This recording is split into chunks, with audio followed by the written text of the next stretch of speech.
ನಮಸ್ಕಾರ. K2 ಕನ್ನಡ ನ್ಯೂಸ್ಗೆ ಸ್ವಾಗತ. ವೀಕ್ಷಿಸಿ ಈ ದಿನದ ಸುದ್ದಿಗಳ ರೌಂಡ್ ಅಪ್. ಕೃಷಿ ವ್ಯವಹಾರ ಡಿಜಿಟಲೈಸ್ ಮಾಡುವ ಉದ್ದೇಶದಿಂದ ಅಗ್ರಿಗ್ರೇಡರ ಡಿಜಿಟಲ್ ವೆಬ್ಸೈಟ್ ಮಾಡಲಾಗಿದ್ದು, ಈ ಮೂಲಕ ರೈತರು ಮತ್ತು ವ್ಯಾಪಾರಸ್ಥರು ಸರಿಯಾದ ಬೆಲೆಗೆ ಗುಣಮಟ್ಟದ ಕೃಷಿ ಉತ್ಪನ್ನ ಖರೀದಿಸುವುದರೊಂದಿಗೆ ಉತ್ತಮ ಬೆಲೆಗೆ ರೈತರು ತಮ್ಮ ಕೃಷಿ ಉತ್ಪನ್ನ ಮಾರಾಟ ಮಾಡಲು ಅನುಕೂಲವಾಗಲಿದೆ ಎಂದು ಅಗ್ರಿಗ್ರೇಡರ ಮುಖ್ಯಸ್ಥರಾದ ಶ್ರೀರಾಮ್ ಹೇಳಿದರು. ಸುದ್ದಿಗಾರರೊಂದಿಗೆ ಮಾತನಾಡುತ್ತಾ, ಕಳೆದ 15 ವರ್ಷಗಳ ಸುದೀರ್ಘ ಅನುಭವದ ಹಿನ್ನೆಲೆಯಲ್ಲಿ ಕೃಷಿ ವ್ಯವಸ್ಥೆಯನ್ನು ವೆಬ್ಸೈಟ್ ವ್ಯಾಪ್ತಿಗೆ ತರುವ ಉದ್ದೇಶದಿಂದ ಈ ವೆಬ್ಸೈಟ್ ಅನ್ನು ಮಾಡಲಾಗಿದೆ. ರೈತರು, ವ್ಯಾಪಾರಸ್ಥರು ಹಾಗೂ ಕೃಷಿ ಉತ್ಪನ್ನ ವ್ಯವಹಾರದೊಂದಿಗೆ ನೇರವಾಗಿ ಸಂಬಂಧ ಹೊಂದಿರುವವರು ಈ ವೆಬ್ಸೈಟ್ ಮೂಲಕ ವ್ಯವಹಾರ ಮಾಡಬಹುದಾಗಿದೆ. ಕೃಷ್ಣಾ ಮತ್ತು ತುಂಗಭದ್ರಾ ವ್ಯಾಪ್ತಿಯಲ್ಲಿ 11 ಲಕ್ಷ ಹೆಕ್ಟೇರ್ ನೀರಾವರಿ ಪ್ರದೇಶವಿದ್ದು, ಪ್ರತಿ ವರ್ಷ 4.5 ಕೋಟಿ ಭತ್ತ ಬೆಳೆಯುವ ಮತ್ತು 6,000 ಕೋಟಿ ವ್ಯವಹಾರದ ಸಾಮರ್ಥ್ಯವನ್ನು ಹೊಂದಿದೆ ಎಂದು ಹೇಳಿದರು. ಒಂದ್ಸರಿ ಅವ್ರು ಆನ್ಬೋರ್ಡ್ ಹಾಕಿದಾಗ ಅವ್ರಿರೋ ಕಮ್ಯುನಿಟಿನ ಒಂದು ಪಿಕ್ಚರ್ ತೆಗೆದು ಫೋಟೋ ತೆಗೆದು ನಾನು ಏನ್ ಬರ್ತಾ ಇದೆ, ನಾನು ಏನಕ್ಕೆ ಮಾಡ್ಬೇಕಂತ, ಎಷ್ಟು ಪೇಂಟಿಂಗ್ ಮಾಡ್ಬೇಕು ಅನ್ನೋದು ಒಂದು ಹಾಕಿಬಿಟ್ರೆ ಮಿಕ್ಕಿರೋದಾಗಿ ನಾವು ಮಿನಿಮಮ್ 500 ರಿಂದ 1000 ಮಿಲ್ಲರ್ಸ್ ಪಾರ್ಟಿಸಿಪೇಟ್ ಆಗಿ ಕೇಳ್ತೀವಿ. ಅವ್ರಿಗೆ ಏನಾಗ್ತದೆ ಅಂತಂದ್ರೆ ಕರೆಕ್ಟ್ ಆಗಿ ನನ್ನ ಮೆಟೀರಿಯಲ್ಗೆ ಕರೆಕ್ಟ್ ಆಗಿ ಆಕ್ಸೆಸ್ ಸಿಗುತ್ತೆ. ಈಗ ಮೇನ್ ಆಗಿ ಏನಾಗ್ತದೆ ಅಂತಂದ್ರೆ ಒಬ್ಬ ಏಜೆಂಟ್ ಮಿನಿಮಮ್ 10 ಮಿಲ್ಲರ್ಸ್ ಅಷ್ಟೇ ಅವ್ನು ನಂಬ್ಕೊಂಡಿರ್ತಾನೆ. ಸೊ ಅವ್ನೇನು ಬ್ರೇಕ್ ಬರ್ಬೇಕಂದ್ರೆ 10 ಮಿಲ್ಲರ್ಗೆ ನಾವು ಯಾರೋ 4 ಮಿಲ್ಲರ್ ಇರ್ಬೋದು, ಯಾವುದೇ ಭಾಗದ ಮಿಲ್ಲರ್ಸ್ ಅವನಿಗೆ ನಾವು ಫೆಸಿಲಿಟೇಟ್ ಮಾಡಿಕೊಡ್ಬೋದು ಟ್ರೇಡ್ ಮಾಡಲಿಕ್ಕೆ. ಸೊ ಅವಾಗ ಏನಾಗುತ್ತೆ, ಅವನಿಗೆ ಆಕ್ಸೆಸಿಬಿಲಿಟಿ ಜಾಸ್ತಿ ಸಿಗುತ್ತೆ, ಆಟೋಮೆಟಿಕ್ ಪ್ರೈಸ್ ಸಿಗುತ್ತೆ. ಫಾರ್ ಎಕ್ಸಾಂಪಲ್ ಅವನಿಗೆ ನಾನು ಇಮಿಡಿಯೇಟ್ ಪೇಮೆಂಟ್ ಬಂದ್ರು, ಇಲ್ಲಿ ತುಂಬಾ ಬ್ಯಾಂಕರ್ಸ್ ಚಾಲೆಂಜ್ ಇದೆ ಯಾರಿಗೆ ಫಂಡ್ ಮಾಡ್ಬೇಕಂತ. ಅವ್ರು ಏನ್ ಮಾಡ್ತಾರೆ, ಬಿಹಾಫ್ ಆಫ್ ಅವ್ರು ಬಂದು ಇವರು bankers also they can fund. ಇಲ್ಲಿ ನಮ್ದು ಮೇಜರ್ ಆಗಿ ನಾನು ಈ ಇಂಡಸ್ಟ್ರಿಗೆ ಅರ್ಥ ಮಾಡ್ಕೊಂಡಿರೋದು ಏನಂದ್ರೆ, quality is the one problem, second payment is the one problem, third is the logistic is the very big problem. ನಾವು ಈ ಮೂವರನ್ನು ಇಲ್ಲಿ ಥರ್ಡ್ ಪಾರ್ಟಿಯಿಂದ ಇಂಟಿಗ್ರೇಟ್ ಮಾಡಿ ಯಾರಿಗೂ ಇದು ಸೀಮ್ಲೆಸ್ ಆಗಿ ನಾವು ವರ್ಕ್ ಮಾಡಬೇಕು. ಈಗ ಫಾರ್ ಎಕ್ಸಾಂಪಲ್ ನೀವು ಬೆಂಗಳೂರಿಗೆ ಹೋಗ್ರಿ, ಎಲ್ಲದಕ್ಕೂ ಟೆಕ್ನಾಲಜಿ ಇದೆ ಸರ್. ಬಟ್ ರೈತರಿಗೆ ನಾನು ಏನಾದರೂ ಒಂದು ಆ್ಯಪ್ನಿಂದ ಮಾರ್ಬೇಕಾದ್ರೆ ಒಂದು ಟೆಕ್ನಾಲಜಿ ಇಲ್ಲ. ಒಂದು ರೈಸ್ ಮಿಲ್ಲರ್ಗೆ ನನ್ನ ಮಿಲ್ಲಲ್ಲಿರೋ ಮೆಟೀರಿಯಲ್ ನಾನು ಇಷ್ಟು ಮಾರಬೇಕು, ಇನ್ವೆಂಟ್ರಿ ವೇಸ್ಟ್ ಆಗ್ತದೆ, ನಾನು ಜಾಸ್ತಿ ಪ್ರೊಡಕ್ಷನ್ ಮಾಡಬೇಕು, ಅವ್ನು ಯಾವಾಗಲೂ ಮಿಲ್ಲಲ್ಲೇ ಇರ್ತಾನೆ.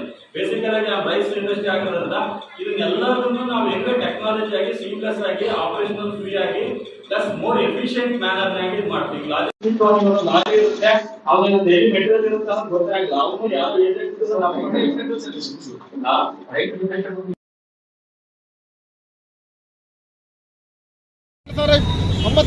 ದಿನಾಂಕ 2/10/2009 ಬಿದ್ದ ಭಾರಿ ಮಳೆಯಿಂದಾಗಿ ಊರುಗಳಿಗೆ ನೆರೆ ಹಾವಳಿಯಿಂದ ಮನೆಗಳನ್ನು ಕಳೆದುಕೊಂಡು ದೇವದುರ್ಗ ತಾಲೂಕಿನ ಎರುಂಡಿ ಗ್ರಾಮದ ನೇರ ಸಂತ್ರಸ್ತರ ಪೂರ್ವ ವಸತಿ ಮನೆ 2009ರಲ್ಲಿ ಸರ್ವೆ ಮಾಡಿದ ಫಲಾನುಭವಿಗಳಿಗೆ ಹಕ್ಕುಪತ್ರ ವಿತರಿಸುವಂತೆ ಒತ್ತಾಯಿಸಿ ಜಿಲ್ಲಾಧಿಕಾರಿಗಳಿಗೆ ಮನವಿ ನೀಡಲಾಯಿತು. 2009ರ ನೇರ ಹಾವಳಿಯಿಂದ ಮನೆಗಳನ್ನು ಕಳೆದುಕೊಂಡವರಿಗೆ ಇದುವರೆಗೂ ನೇರ ಸಂತ್ರಸ್ತರಿಗೆ ಪೂರ್ವ ವಸತಿ ಮನೆಗಳನ್ನು ಹಂಚಿಕೆ ಮಾಡಿರುವುದಿಲ್ಲ. ಈ ವಿಷಯವಾಗಿ ಪ್ರಸ್ತುತ 2009ರಲ್ಲಿ ಸರ್ವೆ ಮಾಡಿ ಹೊಸದಾಗಿ 2018ರಲ್ಲಿ ಫಲಾನುಭವಿಗಳ ಪಟ್ಟಿ ತಯಾರಿಸಿ ಒಂದೊಂದು ಕುಟುಂಬಕ್ಕೆ 3 ಅಥವಾ 4 ವಿತರಿಸುತ್ತಾರೆ. 21/10/2023ರಂದು ದೇವದುರ್ಗ ತಹಶೀಲ್ ಕಾರ್ಯಕ್ಕೆ ಎರುಂಡಿ ಗ್ರಾಮದವರಿಗೆ ಹಕ್ಕುಪತ್ರ ನೀಡಿದ್ದಾರೆ. ನೇರ ಸಂತ್ರಸ್ತರ ಮನೆ ಹಂಚಲು ಹುನ್ನಾರ ನಡೆಸಿರುವುದು ಕಂಡುಬರುತ್ತದೆ. ನೇರ ಸಂತ್ರಸ್ತರ ಮನೆಗಳನ್ನು ಹಂಚುವಲ್ಲಿ ತಾರತಮ್ಯ ಮಾಡಿ ರಾಜಕೀಯ ಬೆರೆಸಿ ನಿಜವಾದ ಮನೆಯನ್ನು ಕಳೆದುಕೊಂಡು ಫಲಾನುಭವಿಗಳಿಗೆ ಹಕ್ಕುಪತ್ರ ವಿತರಣೆ ಮಾಡಿರುವುದಿಲ್ಲ ಎಂದು ಮನವಿ ಮಾಡಲಾಯಿತು. ಗ್ರಾಮ ಸಭೆ ಕರೆದು ಪಂಚಾಯತ್ ಅಭಿವೃದ್ಧಿ ಅಧಿಕಾರಿ, ಗ್ರಾಮ ಲೆಕ್ಕಾಧಿಕಾರಿ, ಕಂದಾಯ ಅಧಿಕಾರಿ, ಪಂಚಾಯತ್ ಅಧ್ಯಕ್ಷರು, ಗ್ರಾಮ ಸದಸ್ಯರು, ತಹಸೀಲ್ದಾರರು ಸಮ್ಮುಖದಲ್ಲಿ ಮಳೆಗೆ ಆಹುತಿಯಾದ ಮನೆ ಕಳೆದುಕೊಂಡ ಮನೆಗಳಿಗೆ ಗ್ರಾಮದ ಎಲ್ಲ ಗ್ರಾಮಸ್ಥರ ಸಮ್ಮುಖದಲ್ಲಿ ಆದ ಕಾರಣ ಹಕ್ಕುಪತ್ರ ವಿತರಿಸುವ ಕಾನೂನು ನಿಯಮಾನುಸಾರವಾಗಿದ್ದು,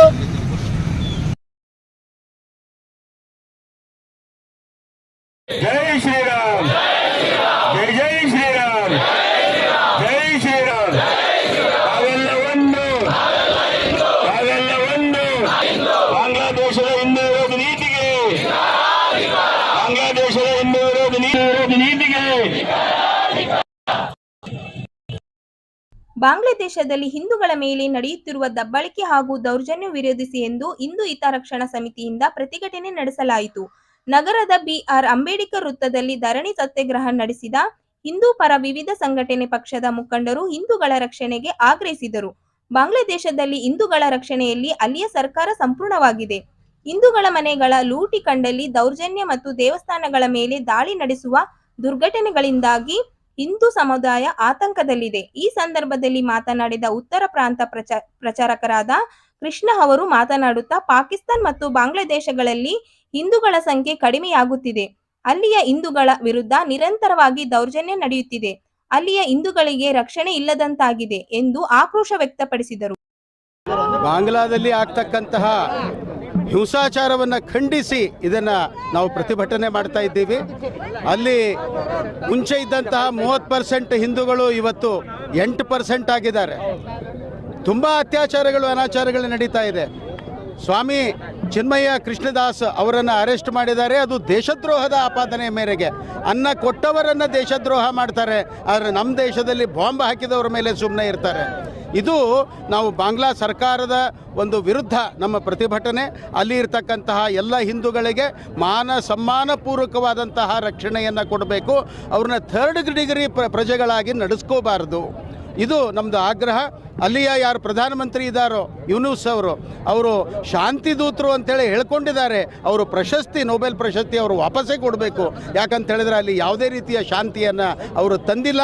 ದೇಶದಲ್ಲಿ ನಡೆಯುತ್ತಿರುವಂಥ ಹಿಂದೂಗಳ ಅತ್ಯಾಚಾರ ಮತ್ತು ದೌರ್ಜನ್ಯ, ಅಲ್ಲಿನ ಮೈನಾರಿಟಿ ಎಲ್ಲ ಏನು ದೌರ್ಜನ್ಯ ನಡೀತಾ ಇದೆ, ಇದನ್ನು ಖಂಡಿಸಿ ಇವತ್ತು ನಮ್ಮ ಹಿಂದೂ ಹಿತರಕ್ಷಣಾ ವೇದಿಕೆಯಿಂದ ಪ್ರತಿಭಟನೆ ಮಾಡ್ತಾ ಇದ್ದೇವೆ. ಅದರಲ್ಲಿ ಸಮಸ್ತ ಎಲ್ಲ ಸಮಾಜ ಅಧ್ಯಕ್ಷರುಗಳು, ಎಲ್ಲ ವಿದ್ಯಾರ್ಥಿಗಳು, ಎಲ್ಲ ಸ್ವಾಮೀಜಿಗಳ ನೇತೃತ್ವದಲ್ಲಿ ಇದು ನಡೀತಾ ಇದೆ. ಇದು ಭಾಳ ದುರದೃಷ್ಟಕರ.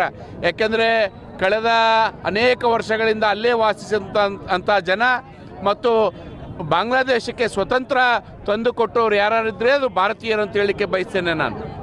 ಅಂದಿನ ಶಾ ಎಂ ಮಾಣಿಕ್ ಶಾ ಅವರ ನೇತೃತ್ವದಲ್ಲಿ ಸಿಕ್ಕಂಥ ಸ್ವತಂತ್ರ ಬಾಂಗ್ಲಾದೇಶ ಉದಯ ಆದಮೇಲೆ ಬಹುಶಃ ಇಂಥ ದೌರ್ಜನ್ಯ ಎಂದೂ ನಡೆದಿರಲಿಲ್ಲ. ಶೇಖ್ ಹಸೀನಾ ಅವರನ್ನ ಪದಚ್ಯುತಗೊಳಿಸಿ ಅವ್ರನ್ನ ಭಾರತ ದೇಶಕ್ಕೆ ಪಲಾಯನ ಮಾಡಿ ಇವತ್ತು ಇಷ್ಟೊಂದು ದೌರ್ಜನ್ಯ ನಡೀತಾ ಇರೋದು ನಮಗೆಲ್ಲರಿಗೂ ದುಃಖದ ಸಂಗತಿ ಅಂತ ಹೇಳಲಿಕ್ಕೆ ಬಯಸ್ತೇನೆ. ನಾವು ತಕ್ಷಣ ಆಗ್ರಹ ಮಾಡ್ತೇವೆ, ನಮ್ಮ ರಾಷ್ಟ್ರಪತಿಗಳ ಮೂಲಕ ಬಾಂಗ್ಲಾದೇಶ ಸರ್ಕಾರ ಸಮಸ್ತ ಹಿಂದೂಗಳಿಗೆ ರಕ್ಷಣೆ ಕೊಡಬೇಕು ಮತ್ತು ಚಿನ್ಮಯ ದಾಸರನ್ನು ಬಿಡುಗಡೆ ಮಾಡಬೇಕು. ಯಾವ ಇಸ್ಕಾನ್ ಸಂಸ್ಥೆ ಜಗತ್ತಿನ ಲಕ್ಷಾಂತರ ಕೋಟ್ಯಾಂತರ ಜನರಿಗೆ ಅನ್ನ ನೀಡುವಂಥ ಸಂಸ್ಥೆಯ ಅಧ್ಯಕ್ಷರು, ಬಾಂಗ್ಲಾದೇಶದ ಅಧ್ಯಕ್ಷರನ್ನ ತಾವು ಅರೆಸ್ಟ್ ಮಾಡಿ ಅವ್ರಿಗೆ ಏನೋ ಲಾಯರಾಗಿ ಅಪಾಯಿಂಟ್ಮೆಂಟ್ ಆಗಿದ್ದರು, ವಕೀಲರಾಗಿ ಅಪಾಯಿಂಟ್ ಆಗಿದ್ದರು, ಅವ್ರನ್ನ ಗುಂಡಿಕ್ಕಿ ಹತ್ಯೆ ಮಾಡಿದಂಥ ಅಲ್ಲಿನ ಎಕ್ಸ್ಟ್ರೀಮಿಸ್ಟ್ಗಳು ಅವ್ರನ್ನ ಅರೆಸ್ಟ್ ಮಾಡಬೇಕು ಮತ್ತು ಸಮಸ್ತ ಹಿಂದೂ ಎಲ್ಲರನ್ನು ಯಾರನ್ನು ಅರೆಸ್ಟ್ ಮಾಡಿದ್ರಿ ಅವ್ರನ್ನ ಬಿಡುಗಡೆ ಮಾಡಬೇಕಂತೇಳಿ ನಾವು ಒತ್ತಾಯ ಮಾಡ್ತೇವೆ.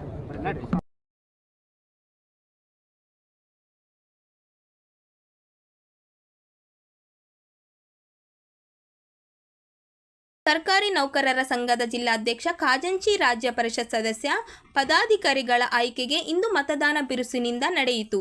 ನಗರದ ಸರ್ಕಾರಿ ನೌಕರರ ಸ್ಪಂದನ ಭವನದಲ್ಲಿ ಮತದಾನ ವ್ಯವಸ್ಥೆ ಮಾಡಲಾಗಿತ್ತು. ಈ ಚುನಾವಣೆಯಲ್ಲಿ 72 ಮತದಾರರು ಜಿಲ್ಲಾಧ್ಯಕ್ಷ ಖಾಜಂಚಿ, ರಾಜ್ಯ ಪರಿಷತ್ ಸದಸ್ಯ, ಪದಾಧಿಕಾರಿಗಳಿಗೆ ಮತ ಚಲಾಯಿಸಿದರು. ಅಧ್ಯಕ್ಷ ಸ್ಥಾನಕ್ಕೆ ಅಂತಿಮ ಪಟ್ಟಿಯಲ್ಲಿ ಕೃಷ್ಣ ಮಹಾಂತೇಶ್, ಬೀರಾರ್ದ್ ಆಂಜನೇಯ ಅವರು ಅಭ್ಯರ್ಥಿಗಳಾಗಿದ್ದಾರೆ. ರಾಜ್ಯ ಪರಿಷತ್ ಸದಸ್ಯ ಸ್ಥಾನ ಹಾಗೂ ಖಾಜಂಚಿ ಸ್ಥಾನಕ್ಕೆ ತಲಾ 3 ಅಭ್ಯರ್ಥಿಗಳು ಕಾಣದಲ್ಲಿದ್ದಾರೆ. ಕಾಣದಲ್ಲಿರುವ ಅಭ್ಯರ್ಥಿಗಳ ಅಂತಿಮ ಪಟ್ಟಿ ಸೂಚಕ ಫಲಕದಲ್ಲಿ ಅಳವಡಿಸುವುದಕ್ಕೆ ಸಂಬಂಧಿಸಿ ಅನೇಕ ಗೊಂದಲಗಳು ನಡೆದು ಹೋಗಿದ್ದವು. ಚುನಾವಣಾ ಅಧಿಕಾರಿ ಅಪಹರಣ ವದಂತಿ ತೀವ್ರವಾಗಿತ್ತು. ಜಿಲ್ಲಾಧಿಕಾರಿ, ಜಿಲ್ಲಾ ಪೊಲೀಸ್ ಪರಿಶಿಷ್ಟ ಅಧಿಕಾರಿಗಳವರೆಗೂ ದೂರು ನೀಡಿ ಈ ಸಮಸ್ಯೆಗೆ ಕೊನೆಗೂ ಇತ್ಯರ್ಥಗೊಳಿಸಲಾಗಿತ್ತು.